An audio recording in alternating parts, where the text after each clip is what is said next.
Welcome, everybody, on behalf of the National Career Development Association. Welcome to today's NCDA webinar series.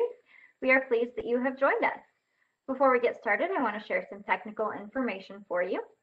During the webinar, your microphone will be muted. We encourage any questions to be typed into the chat section, which can be found on the lower section of your screen. Our presenters will address those questions at the end of the presentation. Individuals who have signed up for the webinar can log into their account on the NCDA website to view their continuing education certificates beginning next week. Groups that are attending will need to return their sign-in sheets to me in order to receive their certificates. This program is approved for 1 contact hour of continuing education.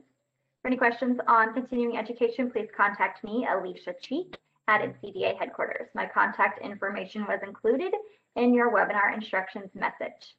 I will now turn it over to Mako Miller to introduce today's presenters.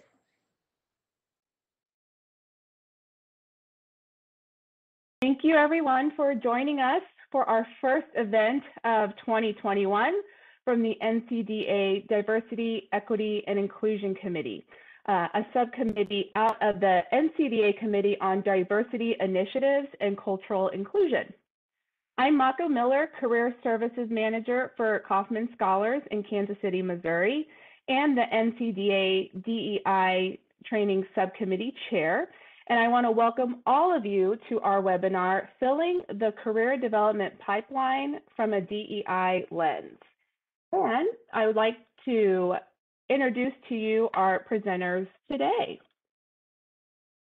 So moderating today's panel is Dr. Cheryl Love, Career Counselor and Adjunct Faculty in the College of Education and Integrative Studies at Cal Poly Pomona, and the NCDA Committee on Diversity Initiatives and Cultural Inclusion co-chair. Our panelists today are Ruben Britt, Assistant Director of the Office of Career Advancement at Rowan University, Dr. Christian Chan, Assistant Professor of the Department of Counseling and Educational Development at the University of North Carolina, Greensboro, and Lynette Correa Velez, Assistant Director of Career Development at Northeastern Illinois University. And I'll pass it over now to Dr. Love. Well, good morning, everyone. And we just want to thank you so much for joining us today for this very important topic. And before we get started and have the panel members share their wisdom and to provide some really good resources around this topic, we wanted to give you a context why we chose this, why the DEI committee chose this as our first webinar for the year. And so one of the reasons why we felt we should talk about diversifying the pipeline is that we feel that it's our responsibility as career service professionals to really look at this issue because of all the things that are happening in not only the US, but globally around diversity and inclusion, and that really it is our duty to really look at what we can do to really help diversify our field so that students, clients can see folks that look like them assisting them. So that's one of the reasons why we felt this was an important topic to cover. Also, we feel that as we try to encourage folks to want to go into career development, career services as a career choice, it's important that we do our part to be able to show people diversity within the field so that people will feel like, yes, this is something I can do too. And finally, I think probably one of the most important reasons why we're looking at this and talking about this today is that students are demanding more and more each year that they have counselors, advisors that look like them, and that we need to do our part to be able to be responsive to that call to action from students. And so we looked at an article most recently that is about 5-6 years old, and it was in the Inside Higher Education Journal, and it's It's called A Counselor Who Looks Like You. It was written by Jake New, and I just want to read just a couple of sentences from that article that helps to put everything in context, and then we're going to get going with talking with our panel members. So in the article, it reads, as protests over racial inequality continue to take place on college campuses across the country, a common demand has emerged: hire more people of color in student services. In some cases, the students are even asking that colleges create new advising and counseling centers specifically designated for and staffed by people of color. So while some critics have described such demands as call for segregation, student affairs professionals say that finding the request pointing to the dearth of people of color working in campus counseling and advising centers, that request is not only warranted, but it's well overdue, that call for more staff of color counseling and advising students. And so today, as we meet to talk about filling the career development pipeline, I want to start things off with this first question to the panel. How can we inform all students about the possibilities in the career development profession? Career advisor, career coaching, career consultant, career counselor, from our positions. And so Lynette, have you start the conversation off with that question. Absolutely, Dr. Love. Thank you so much for moderating our panel today, and I'm honored to provide some thought partnership and scholarship in this space with my amazing co-panelists. Greetings, everyone. Again, my name's Lynette Correa Velez. My pronouns are she, her, hers, and ella. I am the Assistant Director of Career Development at Northeastern Illinois University, located in Chicago, Illinois. Aside from that, I'm also a third-year doctoral student at a Research One institution at the University of Illinois at Urbana-Champaign, and I'm in the Diversity and Equity in Education program, higher education, with a focus in human resource development. And my doctoral research will be about career services in higher education, particularly in regards to HSIs, since the current institution that I'm working at, NEIU, Northeastern Illinois University, is a federally designated HSI.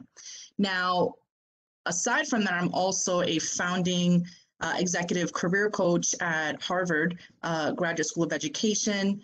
And so the answer that I'll give is a higher level, and then I'll have my co-panelists share any thoughts if they have some on this question. Systemically, I think there's an opportunity, and I'll just use my institution right now. We have a major in human resource development. So I wonder if there's an opportunity on an institutional level to have a major in career development in higher education, right? And providing an opportunity for students to know what they don't know in this space, a chance to discover the amazing field of career coaching, career development, particularly in higher education. Again, I know this is a very big dream and a very big systems thinking ask, but I wonder if there is an opportunity to think about that on an institutional level and provide our students a chance to think about the various careers within career development in higher ed in particular. Thank you so much, Lynette. Christian or Ruben, anything you would like to add around what we can do to inform students about the possibilities within this wonderful field? Yes, so hi everyone, I'm Christian Chan. My pronouns are he, him, his, and what I was going to share was I really believe that, especially as we think of all our constituency groups, that we all have a part to play here. I think it's a systematic effort that one renders so much of our work visible.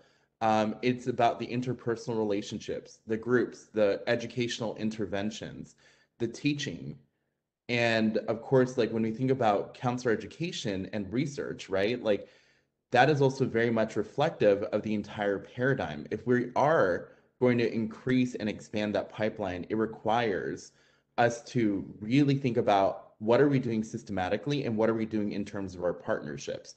Because I think here's the easiest response, right? In a lot of capacities, I see this happen all the time. If faculty don't feel equipped to provide any kind of mentorship, let's just start there, mentorship, right?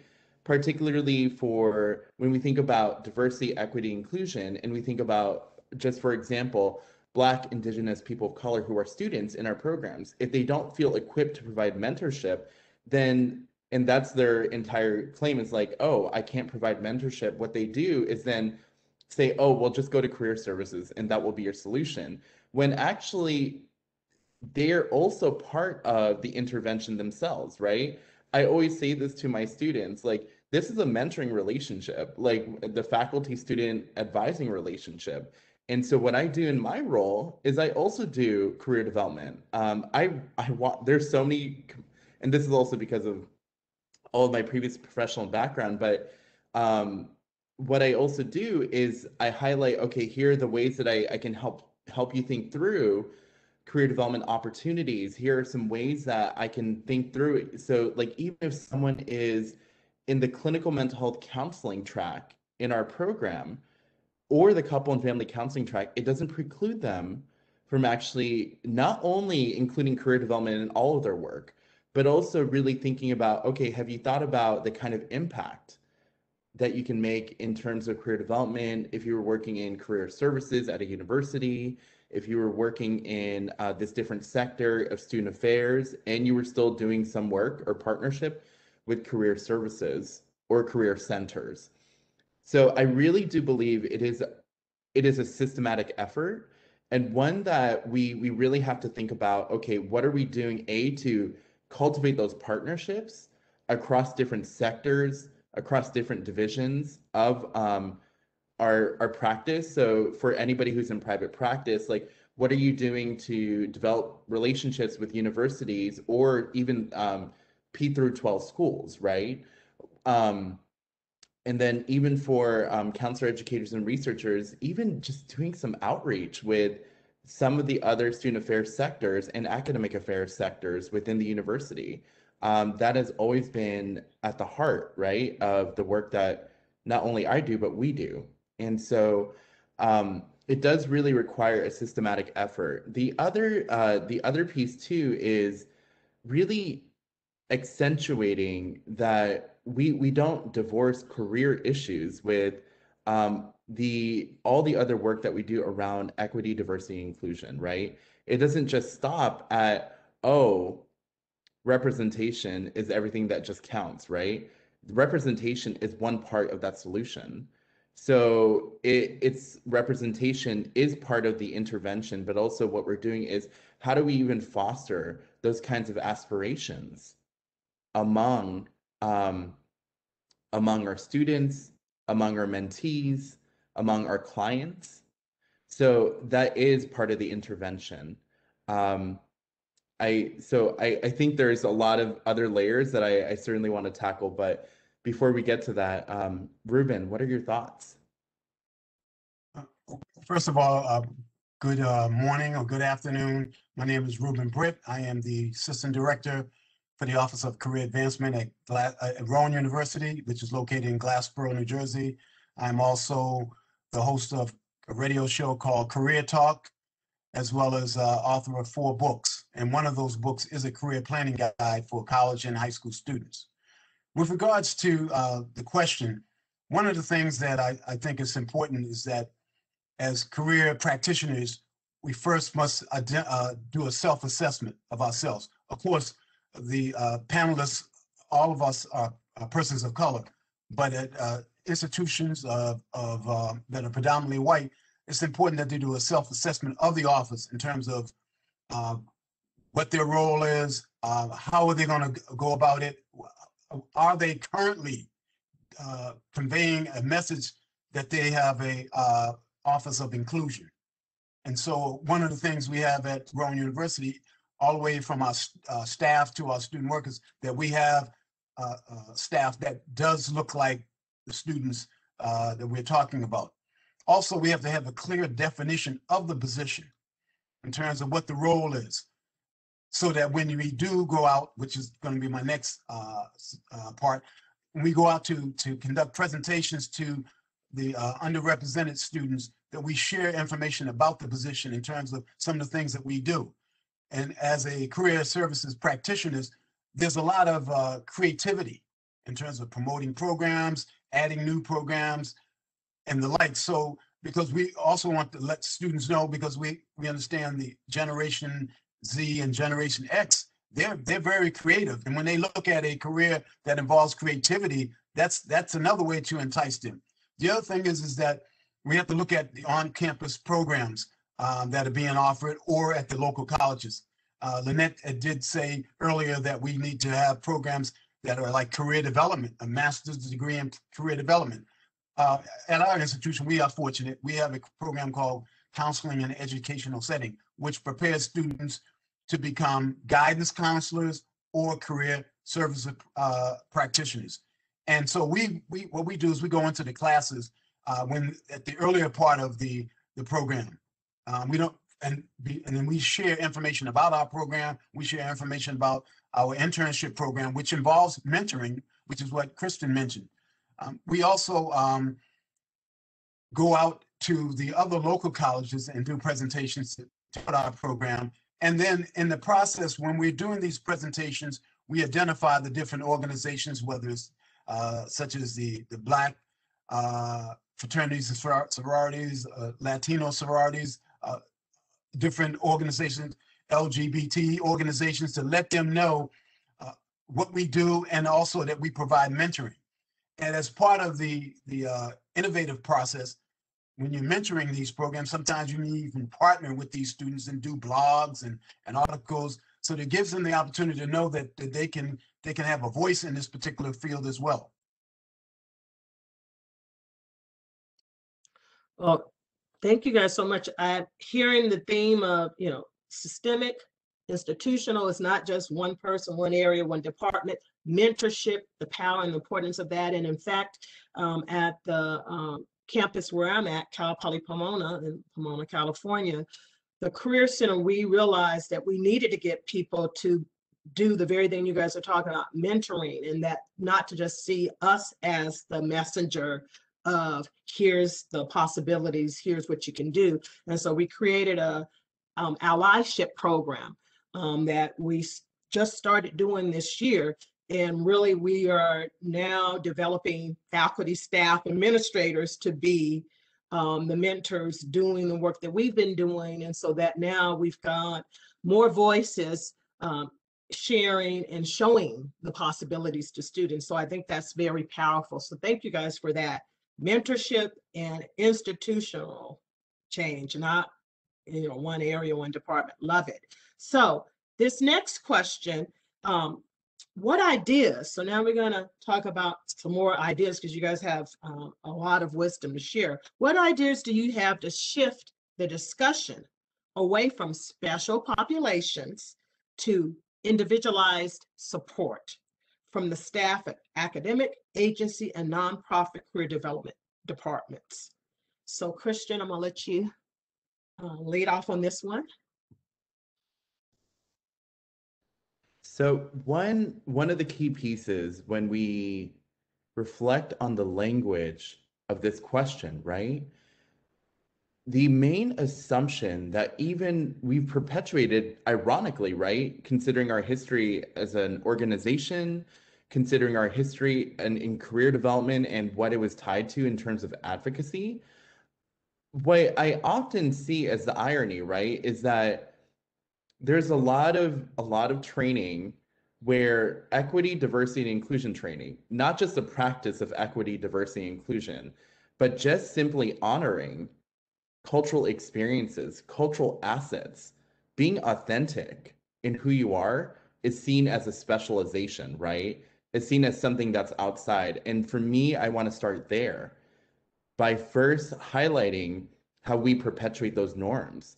So if we start there, to say, oh, how are we actually perpetuating these norms? Norms that are centered in whiteness, centered in ableist views, centered in gender socialization, and particularly genderist views, racist views. Like, I think when we start there of what is that center, right? What is the norms that we've operated with? I think that's when we start opening ourselves up to the conversation, particularly in our settings, whether that's private practice, whether that's the P through 12 system, whether that's higher education, whether that's even counselor education and research, right? That's where we start first, by noticing when we've already conditioned ourselves to those norms. Because then otherwise we then move into this idea that DEI work, right, or EDI work is now a specialty that is not ongoing. And if we want that to be our core, then we have to treat that as we are taking this seriously, and this is something that's integrated in all of our work, not just a specialization, not just one time, not just 1 year or 1 month. It is something that has to really reflect the underpinnings of our work. And so when I think about how we shift that discussion away, so for anyone who's listening to us today, realize what you can leverage with your power, right?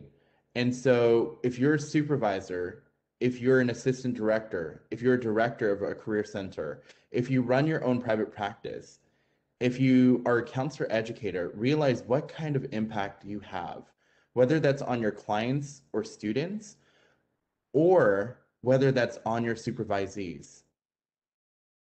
And also think about what impact you have on your colleagues, your peers.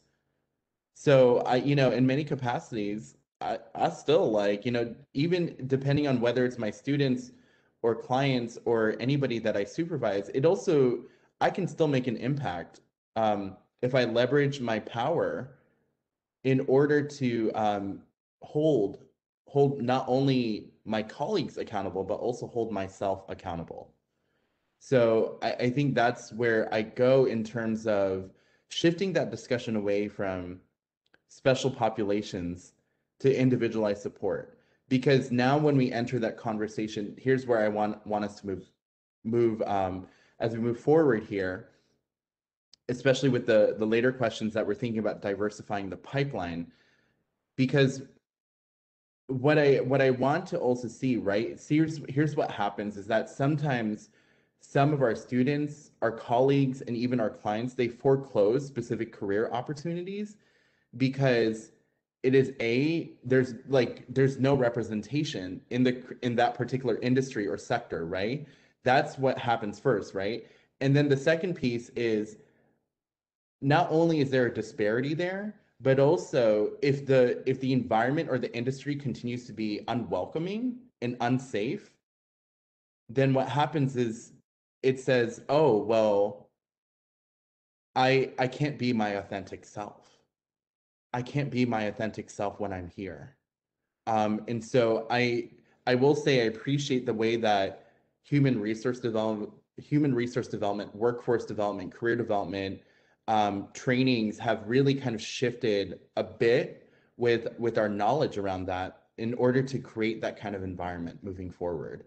So really, like when I think about what do we do to continue this momentum, right? I really do think we have to continue to find ways to really acknowledge that our clients and students can be authentically themselves, and they're like introduce their cultural assets as something that's powerful and valuable. Thank you, Christian.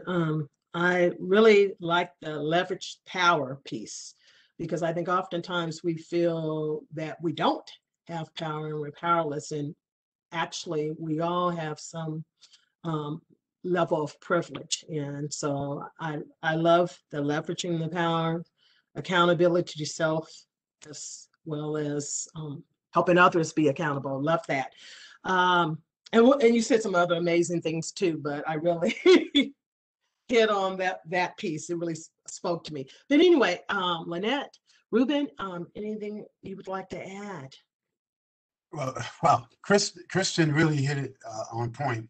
And one of the key words he said was recognizing the impact that you have. And when you do that, like you said, you have a lot of power. And sometimes in order to make change, you got to make people feel uncomfortable, the powers that be.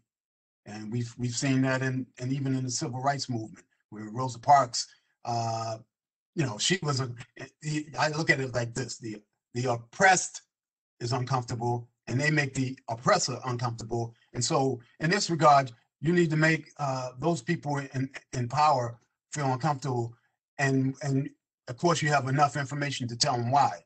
One of the things that we've tried to promote in our office is that we want to make it a welcoming environment, and so in doing so, we've made, as I mentioned before, the office personnel as well. But when we go out and meet with the deans and say in the different colleges, particularly in the College of Education, which is where we work very closely with, we let them know in terms of our sincerity, our authenticity with students. We're not just doing this because now everybody's promoting DEI. We've been doing it for a long time, but we have a track record that we can share with them, so that as we approach them and look at the recruitment of students and to shift the term from specialized programs to individualized programs, we also provide the emphasis of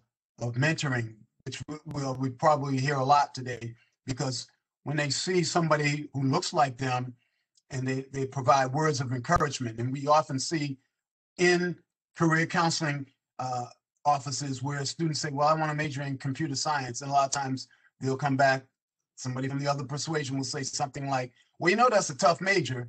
And that's part of discouraging. And they may not recognize it, or maybe they do it purposely, but it's impactful to these students. And so when they decide to really embrace this DEI concept and have a wholehearted belief in it, and recognizing how impactful they are in their positions, they'll be able to provide words of encouragement. They'll be able to provide a blueprint for students to kind of go about and pursuing a career in that particular direction. So like I said earlier, Kristen said a lot, so I don't really want to repeat some of the things that I had thought about as well with regards to that particular question. Thank you so much, Ruben. I appreciate the having people be uncomfortable. Transformative change does not happen with people being comfortable with the status quo. I mean, so that's just the truth to power, for sure. Lynette, anything you would like to add before we move on to the next part of the conversation? Yeah, absolutely. I think there's an opportunity here for career development, career counseling, career service departments to maybe have a self-assessment, self-evaluation on their policies and practices, and asking ourselves, are we truly being transformative with a DEI and belonging, deep-centered lens, or are we truly being transactional, right? And what will really shift those opportunities for our undergraduate and graduate students? And some of us, I know in my department, we serve alumni as well. What are we really doing, and what are we saying to ensure that we are providing transformative career coaching within our respective spaces, which then in turn provides transformative opportunities for those that we serve. Thank you. Transformative change, love it. And we really should be doing self-evaluation if we really want to make DEI, and this is something, Christian, you were mentioning earlier, and Lynette, I'm glad you brought us back to it, is that if we don't look at our practices, what we're doing, how we're doing it, we're going to keep getting more of the same, and more of the same is guiding us to where we're at right now, and we need to change. So thank you guys so much for that. So you've done a little, all of you have done a little bit of this, but this question hopefully will give us a little bit more. So how can we gather and elevate stories of career development? Practitioners with diverse backgrounds, culture, industries, settings, professions, etc., as models for future professionals. And so Ruben, if you can lead us off on this one. Yes. One of the things that if you worked in higher education, or even in business too, the best form of marketing are your customers, people that you serve. And when you have students who come in and do presentations that co-present with you, who have been through the program, who've been under you, your mentorship, you have something to tell. And in the field of career services, we are storytellers in general. And so when we tell our stories to students, when we tell our stories to potential career services practitioners, it makes it more authentic, and it also provides a sense of exploring career possibilities, because a lot of the students don't recognize that they can maybe become career services practitioners. They look at us as almost somebody different. But when you start telling your stories, and even how I arrived to my current position, in my other life, I tell them, I was a school teacher, for 7.5 years before I moved into higher education. And I tell them the stories and also some of the things that I've done along the way. And you can kind of provide them a sense of ideas of what they can do with this job. And it's not just, you're just sitting here servicing students. We do outreach programs to the community. We do presentations at churches. We do presentations at high schools, community services, organizations, and we bring our graduate students who are under our program to do presentations with us. And so they get a chance to tell their story as well. And what's good about that is a lot of times these students are closer in age than, say, myself and my coworkers. So they're telling their story and some of the things that they're doing. A number of my graduate interns have been guests on our radio show and provided ideas on whether it's the pros and cons of using social media, or how to conduct themselves in a virtual interview. But it affords them the opportunity to talk about some of their ideas and dreams, so that when we look at the situation with regards to cultural background, industry settings, and the likes, it resonates with the people that are in these presentations, that are listening. But I say in all that the students, when you have these kinds of success stories where the students are sharing their information, and many of my students, because I've been doing this for 10 years in terms of supervising graduate interns in the Office of Career Advancement at my institution. So, and many of them, I could tell you 80% of them are in career services. And it's a result of working under me, and also developing a story that they've been able to sell and tell people about. And as a result, they've encouraged other people. I've had graduate interns or potential graduate interns contact me. I hear you offer an internship program, and because a friend of mine told me about it, said he had a great experience. I have none of my graduate interns, and I'm not bragging or anything, can say that, well, I didn't have a good experience. I didn't really learn much. Many of them have always said it's been very insightful, a great experience for them. And they've been able, as I said, they've been our #1 marketing tool. Well, thank you so much, Ruben. I'm hearing mentorship and storytelling. Those are key tools to really help to elevate our profession. So, and I can only imagine how wonderful it has been over the years for the students who've been under your tutelage. So thank you so much for sharing. Christian, Lynette, and then you want to add in terms of how we can elevate our stories as it relates to career development and this wonderful profession that we serve.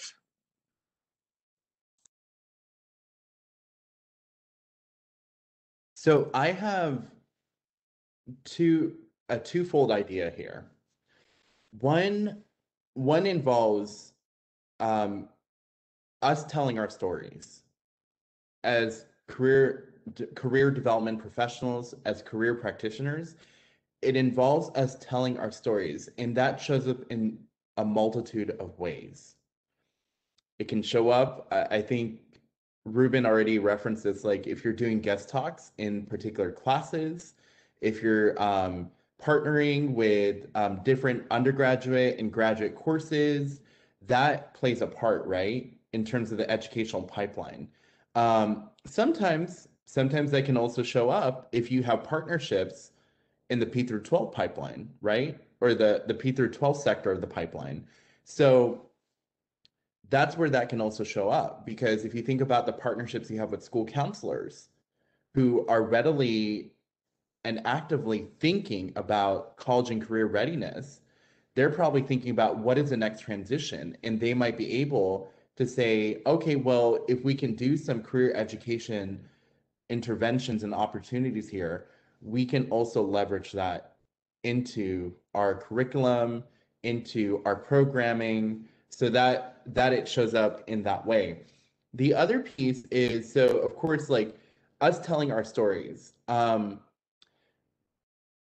The second aspect to this for me that's important, and Ruben reinforced this, is having our especially our students, and not necessarily, I want to protect client and student information. So the reality is, I think about mentorship and our mentees, having our mentees, if they're willing to share their stories and their journeys, their own career journeys, if our mentees are willing to do that, and if they feel safe to do that, then that is an element of what we can also disseminate or share, right?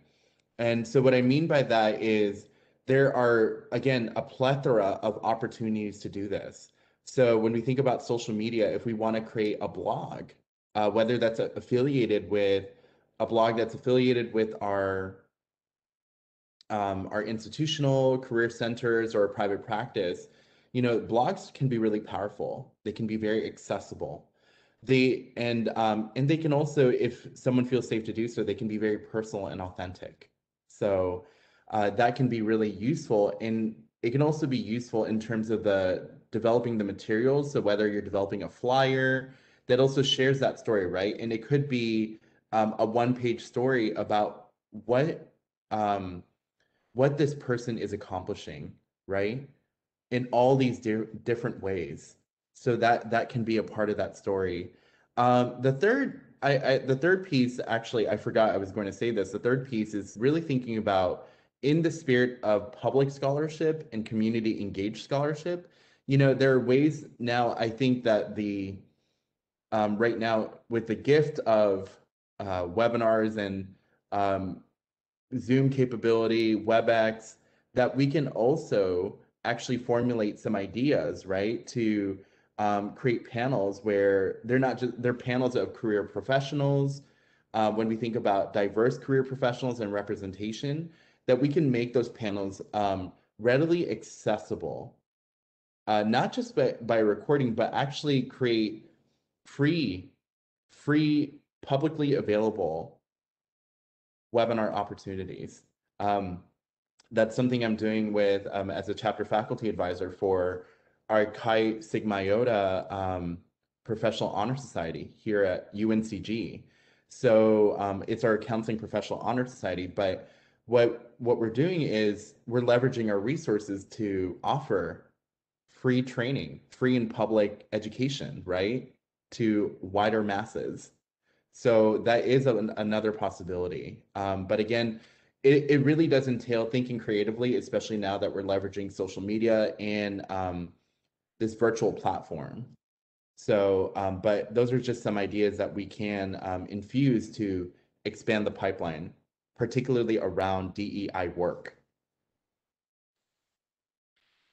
So thank you so much, Christian. Yes, social media, the power of it, being creative, being able to not only be the one sharing stories and being a model, because I think I've over the years, a number of people have seen how I've navigated and worked with folks, and that has made them interested in what I do without me having to say, hey, do what I do. So I think that's important, but also having mentees. Thank you both for pointing out the power of folks that you have mentored, how they can help elevate the story. So Lynette, is there anything you'd like to add before we move on to our last question for our conversation this morning? I do not, but I believe Dr. Chan does. Yes. So one other piece, right, that I was reflecting on in our conversation, and that we probably hear so often as career practitioners.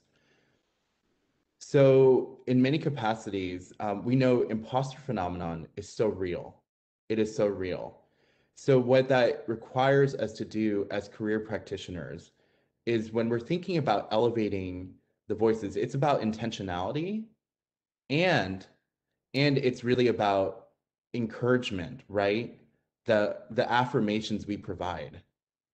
So here's an example. I think in a lot of capacities, I not only drawing from my own personal journeys, but also thinking about the journeys of mentees, right? That so many don't believe these opportunities, that they can take on these opportunities, right? It's like, oh, it's not the right time. Oh, it's not, maybe that's for someone who has a lot more experience. And I'm like, no, your cultural assets, your stories, who you are matters. And so it's okay to share that. And so I think what we do in terms of mentorship, right, is we encourage, we invite, we promote. And so when we think about elevating the voices, right, particularly of professionals in our field, when we think about elevating the voices of our students, our clients, our mentees, I think particularly mentees, right, that we can play a huge role in providing those affirmations, to say, yes, like writing, for example, writing an article for career developments or career convergence. Your ideas are valuable. Your story is valuable. I'm totally on board, and I'm totally in support to share that. Awesome. So really tapping into the power of the mentee. And then I also want to circle back to what you were mentioning earlier, Christian, about partnerships, and tapping into and utilizing partnerships to really help elevate the stories too. So thank you guys so much. I'm hearing throughout mentorships, and how key that can be in really helping us to diversify the pipeline, for sure. The power of mentorship. Last but not least, as we come to the end of our conversation for this morning, you guys have already been doing some of this, but we'll give you a chance to do a little bit more as we close. So describe how you are promoting outreach in your work to help diversify the pipeline, and what suggestions you have for others to do this work in their areas, because we all can play a part in this. So whoever would like to start this off, I think, Lynette, I think you are saying you're up. So Thank you. Thank you, Dr. Love. So, I think there's multiple opportunities, but I'll just provide an example of what I've done recently.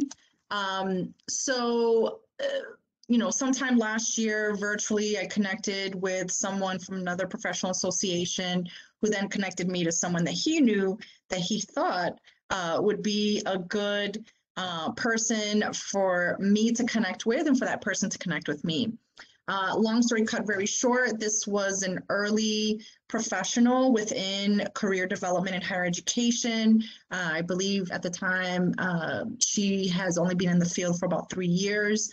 A woman of color in particular, and a queer woman of color at that.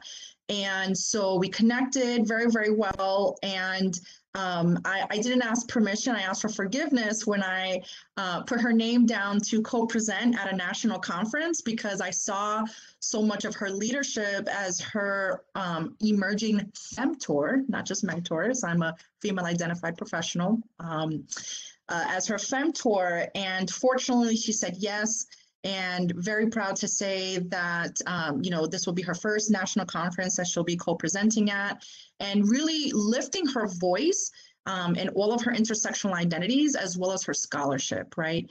And to me, I think that's something that we need to continue to do. At least for myself, I've been in the field now for 17 years in career development, in particular career coaching. It's important for I don't want to be doing this forever, y'all. I mean, shortly before 60, I want to sip some margaritas in a warm place. So I want to be able to, multiply my efforts and provide some real mentorship and mentorship, aside from mentorship and sponsorship, to those that are in, the pipeline and beyond.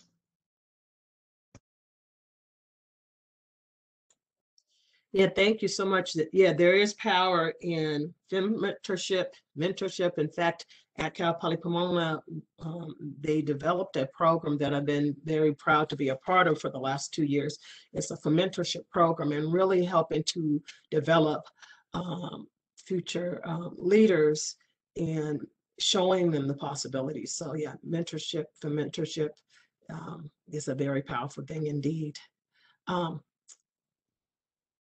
Christian, you want to add to the conversation? Absolutely. So I think I come back here to when we think about our outreach, right? I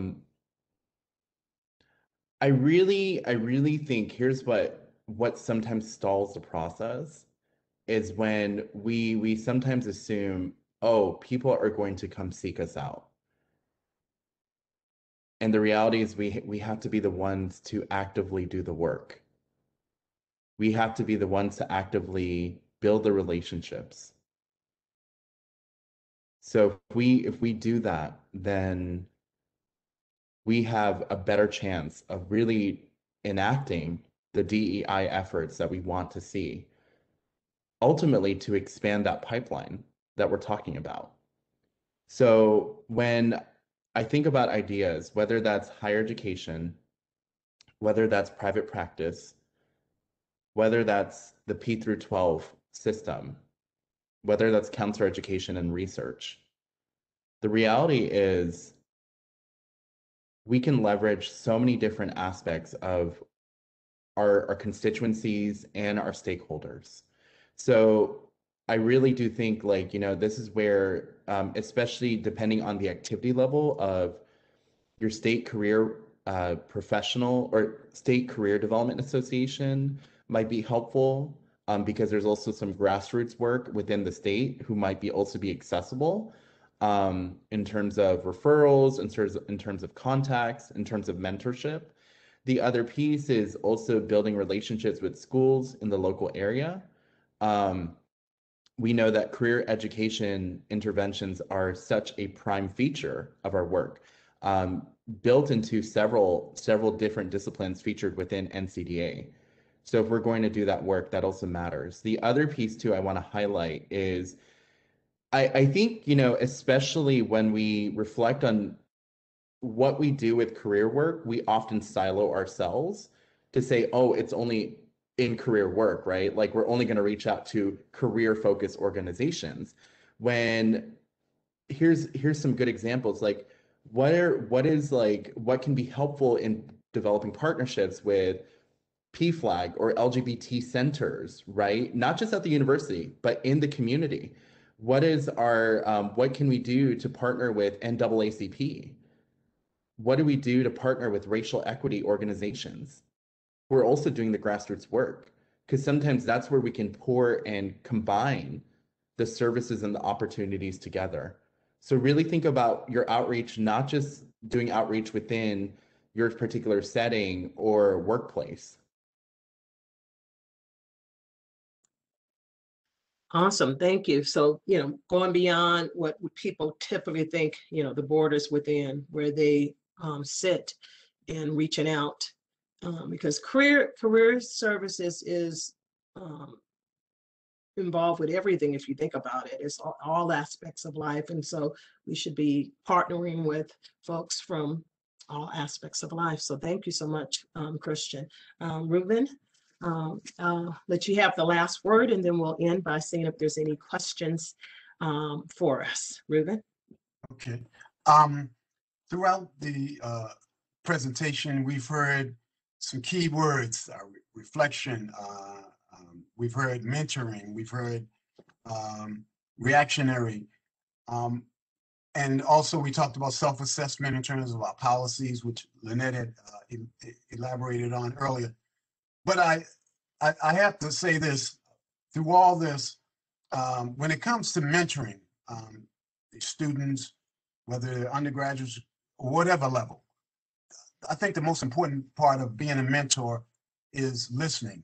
And when you listen to students and then you hear their stories, many of them are voiceless, have been voiceless in the past. So when you hear their stories, and you're able to connect in terms of how you can go about to get the word out, to increase the number of students or professionals from diverse backgrounds in the field of career counseling.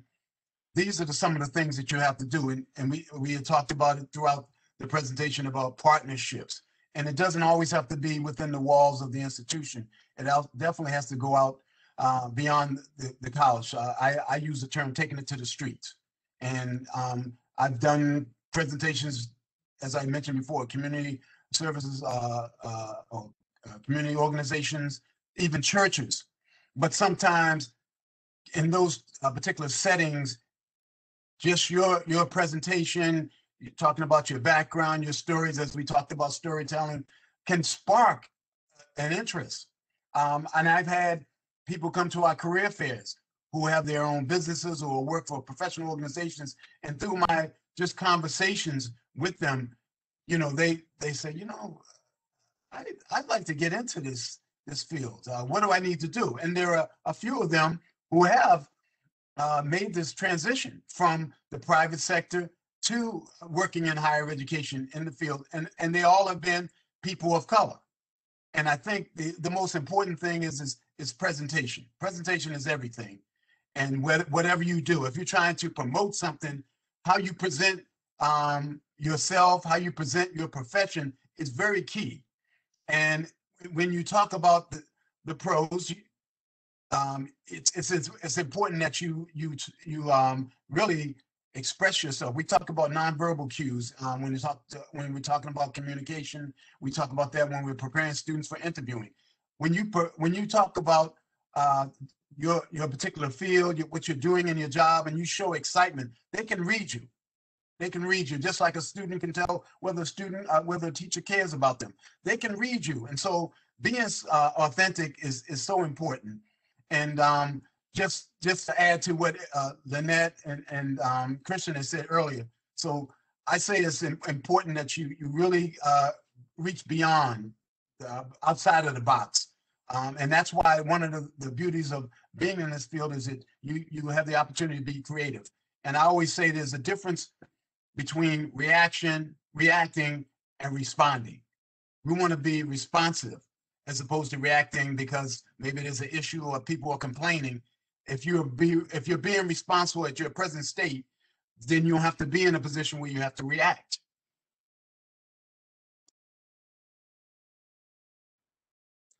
Awesome. Responsive instead of reactive. I love that. Thank you. Thank you so much, Ruben. And thank you, Christian and Lynette, for being in conversation with me today. I think those who have been on the call, and then also those who will be able to listen to this recording later, will be able to have what I call a call for action, the things that they can do to really help with diversifying the pipeline. And so I really think that is something that we as professionals and representing NCDA, the DEI committee, training subcommittee, we are, doing our part to really help with this very important thing indeed. So, Marco, do we have, with just the remaining minutes left, are there any questions from the participants? We've got a few minutes left. Wanted to see if there's a burning question that anyone that is on the call has for us before we wrap things up. No questions from our participants. We had a comment that was related back to the question on elevating the stories, and someone had said that they love Ruben's storytelling idea. And so I wanted to make sure to elevate that. And then Ruben said, taking it to the streets. And then I had Michael McDonald in my head because that's all I can think about was the song. Yes, taking it to the streets. Yes. It's like, yes, taking it to the streets. And then I was singing it, and then I got distracted. So no questions. But as we close out, Dr. Love, wonderful job moderating. Thank you so much. And panelists, fire. That's my word to sum it all up, just fire. And I think Dr. Love said it, there's some actionable things, because I think the reason why people are either joining us this morning or going to watch the recording later is because they want concrete, actionable things that they can actually activate in their own spaces. So I thank you all for that. So thank you all to the participants who joined us today, and we hope that you were able to take away some effective practices to help you fill the career pipeline from a DEI lens. So thank you so much, everyone. Thank you, Mako, and thank you again to all of our presenters. Again, everybody, if you're watching this live, I will send a follow-up email with the recording link from the webinar, as well as information on your continuing education, and the recording link will be posted on the NCDA website next week. I hope everybody has a great afternoon and a great weekend. Thank you. Thank you, Elise.